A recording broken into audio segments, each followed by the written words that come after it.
E aí, pessoal do terceiro ano, tudo certo? Aqui é o professor João. Vamos começar nossas atividades remotas na disciplina de Química. Espero que vocês estejam se cuidando nessa pandemia. Espero que vocês estejam bem, saudáveis, tanto fisicamente quanto mentalmente, tá? Então, vamos começar essa primeira aula aqui com uma retomada de conteúdo que a gente já viu esses conteúdos em sala de aula, né? Por isso uma retomada, que que são os conceitos de termoquímica. Então, bora lá, bora começar a nossa aulinha. Então é o seguinte, galera, para a gente começar a relembrar esses conceitos da termoquímica, é interessante a gente relembrar lá da física o conceito de calor. O que é o calor? Né? O calor é a transferência de energia que ocorre do corpo mais energético para o menos energético. Então, por exemplo, se eu pegar a minha mão e colocar sobre uma superfície de vidro, eu vou ter uma sensação de frio, né? Por quê? Porque a minha mão, né, no caso do meu corpo, ele tem mais energia que essa superfície. Então, o meu corpo vai perder energia para essa superfície de vidro. Beleza? Então, isso seria o conceito de calor.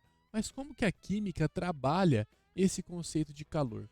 A química ela utiliza o conceito de entalpia para trabalhar o calor envolvido nas reações químicas. Então, o que seria a entalpia? Ela é uma função termodinâmica cujo valor numérico é igual à quantidade de calor envolvido em transformações isobáricas, ou seja, é um valor numérico que a gente vai conseguir identificar se a reação libera calor ou se ela absorve calor, beleza?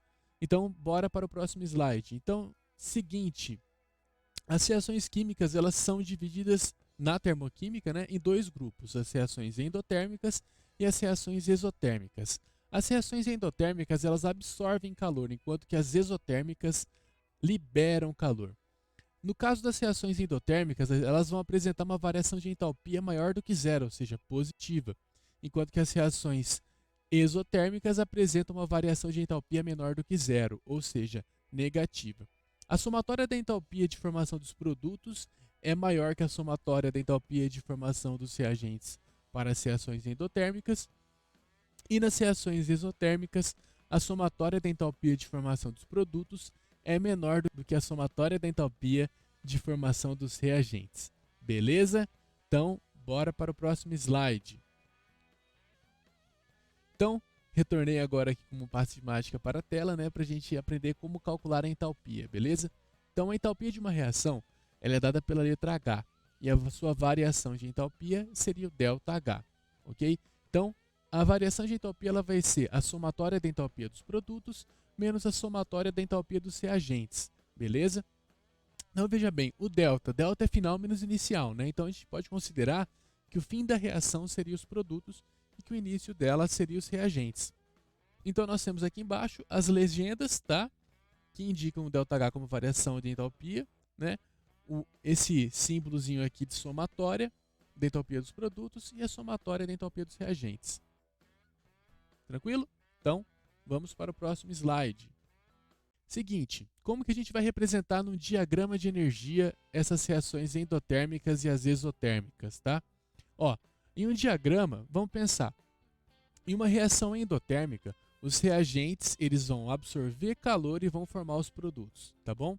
Ou seja, a entalpia dos produtos ela é maior do que a entalpia dos reagentes. A quantidade de energia envolvida no final da reação é maior do que a quantidade de energia envolvida no início dela, tá?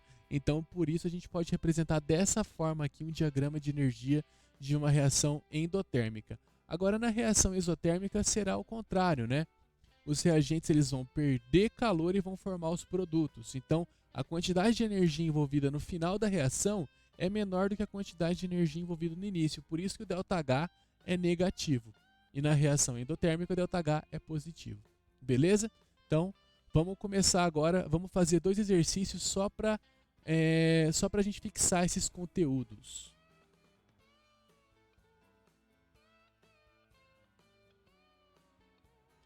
Bom, esse primeiro exercício aqui diz o seguinte: cerca de 80% da energia consumida no mundo deriva da queima de petróleo, carvão ou gás natural, que são fontes energéticas não renováveis e irão se esgotar a médio ou longo prazo. Uma das alternativas para resolver o problema é o uso da biomassa, matéria orgânica que, quando fermenta, produz biogás, cujo principal componente é o metano. A queima do metano está ali embaixo, né? E a gente tem aqui um ΔH de menos 888 kJ, ou seja, essa reação aqui esse sinal negativo indica que ela é exotérmica, ou seja, ela vai liberar esses 888 kJ, tá bom? Então, em relação a essa equação, analise as afirmativas e assinale V para verdadeiro e F para falso. A reação de combustão do metano é exotérmica. Ela é exotérmica porque o ΔH é negativo, tá certo? A entalpia dos reagentes é menor que a entalpia dos produtos? Não, né? Porque a gente acabou de ver que para uma reação exotérmica, a entalpia dos reagentes é maior que a entalpia dos produtos, beleza? É maior, então os reagentes eles perdem calor e formam os produtos. A variação de entalpia nesse caso indica que a quantidade de calor absorvida é de 888. Não, a quantidade de calor liberada é 888. Então a primeira está correta, a segunda está falsa e a terceira está falsa. Vamos para a segunda questão.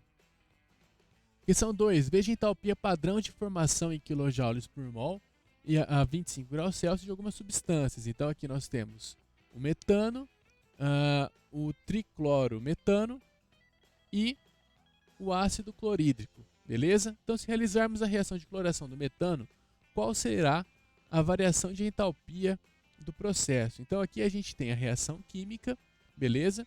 E aqui nós temos a resolução da questão. A questão é o seguinte, aqui nós temos um caso especial, por quê? Porque o cloro ele não está presente aqui nessa tabelinha de entalpia de formação, porque o cloro é uma substância simples. Toda substância simples, é bom que vocês se lembrem isso, apresenta valor de entalpia de formação igual a zero. Então a gente vai ter que aplicar agora isso aqui na fórmula e encontrar o valor do ΔH, beleza? Então toda substância simples, entalpia é zero. Então, sabendo que o ΔH é a somatória da entalpia dos produtos menos a somatória da entalpia dos reagentes, a gente vai pegar aqui os produtos e subtrair da entalpia dos reagentes. Então, o primeiro produto aqui que nós temos seria, vamos pegar aqui o HCl, né? Eu tenho 3 mols de HCl, então 3 vezes a sua entalpia de formação, que é menos 92,3, mais, por que mais? Porque é uma somatória, né? Aqui, como eu tenho 1 mol só de CHCl3, né? Vou multiplicar por 1, então mais menos 134,5, menos, né? Aqui eu vou ter 1 mol de CH4, que é menos 74,8, e 3 vezes o valor de entalpia de formação do cloro, que é 3 vezes zero. Então, aqui, basicamente, eu vou ter, né, resolvendo esse cálculo, que o valor da entalpia de formação, não, né? Que o valor da entalpia dessa reação é de menos 336,6 kJ, ou seja, essa reação aqui é uma reação exotérmica que libera 336,6 kJ por mol. Certinho? Então, essa foi a nossa primeira aula. Agradeço muito a atenção de todos e a gente se vê na próxima. Um abraço e saudades.